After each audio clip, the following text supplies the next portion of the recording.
변상욱 대기자. 예. 어떻게 저기 태극기는 달고 오셨어요? 가족들한테 부탁을 해놓고 저는 뭐 새벽까지 나왔습니다만은 달고 있겠죠.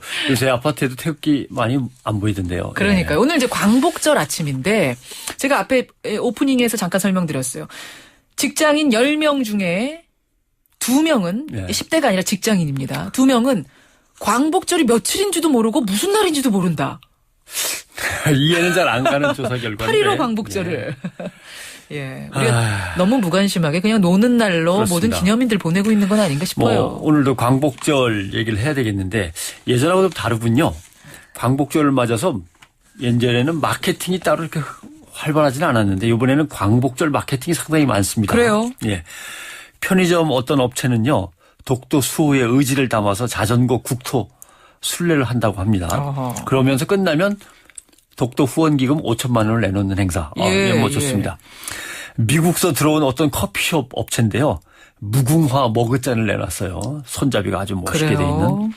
어떤 피자 업체는 피자 오븐이 설치된 트럭을 전국 방방곡곡에 풀었다고 합니다. 그게 무슨 말인가요? 그러니까 광복절 행사가 열리는 곳에 참석한 시민들에게는 감사하다는 뜻으로 그 자리에서 즉석으로 피자를 구워드리겠다. 이런 뜻인 것 같습니다. 예. 어떤 구두업체 보니까요. 국가유공자한테 모든 상품을 절반 값에 제공합니다. 그 대신 한 켤레만 가져가시는 겁니다. 여러 켤레 가져가시는 건 아니고. 예. 그다음에 어떤 레저트 업체인데요. 생일이 8월 15일인 분. 예. 또 이름에 김현정이 그거 들어가는 거 한번 세보세요. 네. 대한민국 만세. 요 6글자 중에 2글자 이상 들어가면 할인이 됩니다. 참 기발한 아이디어네요. 저는 해당이 없습니다. 저도 해당 안 됩니다.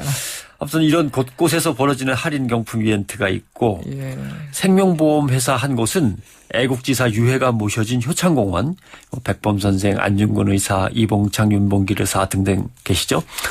이 유해가 모셔진 효창공원을 앞으로 책임지고 다 관리하겠다. 이런 이벤트 이런 거 좋습니다. 앞으로 책임지고 계속 관리하겠다. 계속 관리하겠다. 이거 좋네요. 이렇게 나섰어요. 아주 갸륵한 뜻입니다. 추측해보건데 이런 현상이 왜 갑자기 이렇게 생겼나.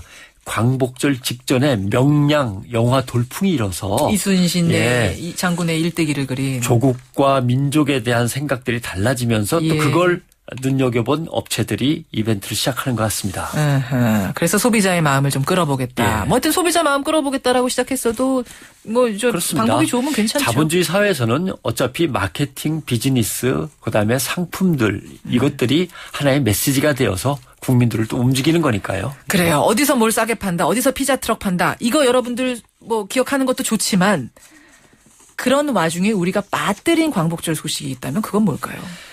올해 광복절을 맞아서 국립대전현충원이 8월에 현충 인물을 선정했습니다. 소식이 잘 제대로 전달은 안 됐는데 신정숙 애국지사입니다. 신정숙 애국지사는 어떤 분인가요? 1910년 평안북도 의주 출생이고요. 중국 유격대와 함께 훈련을 받고 독립군 유격대가 되어서 일본 진영을 넘나들면서 정보 수집, 공작 활동을 펼친 분입니다. 대전현충원 애국지사 묘역에 묻혀 계신데 백범 김구 선생이 우리나라 여자 광복군 1호라고 공인한 그런 분이죠. 아버지와 남편 역시 독립운동가였습니다. 남편은 결혼한 지 일주일 만에 독립운동을 한다고 떠나버렸어요. 일주일 만에요? 그리고 이 부인도 결국 나도 남편 따라 가겠다고 상해로 각오해서 임시정부에서 백범 선생의 비서도 지내고 비서로 사무실에만 있을 수는 없다. 나도 나가 싸우겠다 해갖고 유격 훈련을 받고 유격 투사가 된 거죠. 대단한 부부입니다. 중국 장개석 총통이 남긴 유명한 말이 있습니다. 뭔가요? 이 한국 여자 한 명이 중국 장병 1000명보다 낫다. 이 장개석 총통이 이런 말을 남겼어요. 이 애국지사의 이름이 신정숙 선생입니다. 사실은 여성 애국지사 하면 우리는 외우는 이름이 솔직히 고백하자면 유관순 열사 한 분인 경우가 많잖아요. 그렇죠. 국가로부터 유공자로 인정받은 여성 독립운동가만 223명이에요. 국가로부터 인정받은 사람만 223명. 그 외에 이름 없이 쓰러져간 얼마나 많은 분들이 또 계시겠습니까? 그렇죠. 이런 말이 있었습니다. 남해는 유관순, 북에는 동풍신.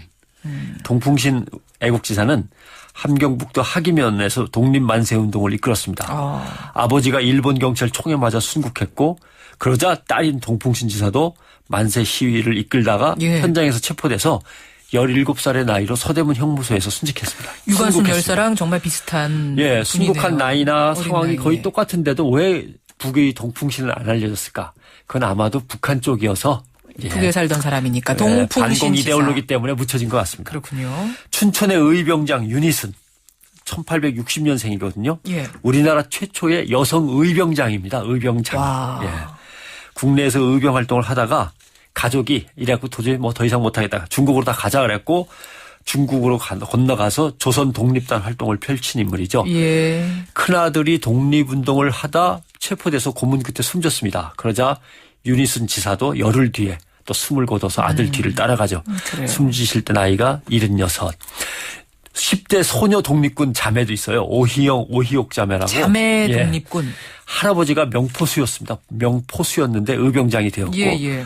아버지와 어머니도 만주벌판에서 독립군을 이끌다가 이 16, 14 자매도 청년 공작대원이 되어서 일본군 점령 지구를 누비면서 공작 활동을 펴죠. 말씀을 지금 쭉 듣다 보니까 결국은 가족 중에 한 사람이 독립군이면 예. 그 가족이 다 영향을 받는. 그렇습니다. 특히 부모님이 독립군, 독립지사면 자녀들은 뭐 거의 다 그렇게 그 길을 가게 되네요. 그렇죠. 그러니까 부모님들이 잘해야 돼요. 아버지, 엄마, 어머니들이 잘해야 됩니다. 맞아요. 부모의 피가 그냥 아들한테, 딸한테 가는 겁니다. 예. 8.15가 뭐 뭔지 아니면 광복절이 며칠인지도 모르는 혹시 직장인들이 있다 그러면 이제 걱정이 되는 거죠. 그렇죠. 누가 의병이었다 훌륭한 활동을 했다가 지금 중요한 게 아니고 우리 지금 이 시점에서는 광복절이 되면 의병 이야기를 아들, 딸에게 들려줄 수 있는 그리고 나라의 처지를 이야기하면서 조국과 민족에 대한 사랑을 얘기해 줄 수 있는 부모가 지금 필요한 겁니다. 가슴에 예. 손을 얹고 여러분 스스로를 한번 그렇습니다. 돌아보십시오. 세계사를 갖다 이것저것 뒤적일 때 제일 그 기분 나쁜 게 있어요. 뭔가요? 지구촌 사람들이 한국에 대해서 이해를 전혀 못해요. 일본 제국주의에 의해서 식민지 지배, 억지로 강탈당해서 식민지 지배에 들어갔고 예. 수탈당했고 8.15 해방을 맞았다는 것에 대해서 이해를 잘 못합니다.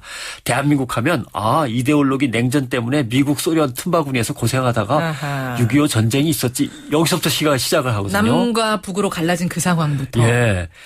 한국이 오히려 일제 침탈, 위안부 문제, 관동 대지진 학살 등으로 인해서 얼마나 고생을 했고 수탈당했는지 제일 한국인들이 그 이후에 또 얼마나 차별당했는지 예. 독도 영유권 문제가 왜 정말 억울한지에 대해서 이 국제적으로 이해를 잘 못하는 것이 이 뭔가 이런 6.25 전쟁 이후만 생각하는 이런 것 때문에 그런데 그렇군요. 우리도 자꾸 잊고지낼 때도 있습니다. 그러니까 우리 또 스스로도 역사를 깎아내릴 때도 있고 이러면 안 되는 거죠. 예.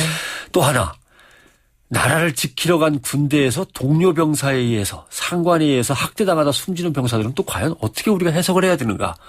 독립군을 생각하면은 참 가슴 아픈 일입니다. 나라와 민족을 구하기 위해서 싸운 분도 계신데 예. 같이 모여서 나라를 지킨다고 하는 사람들끼리 이러면 정말 가슴 아픈 거죠. 참 그러네요. 답답한 광복절입니다. 광복절 아침 기자수첩 생각할 거리 던져주셨어요. 수고하셨습니다. 고맙습니다.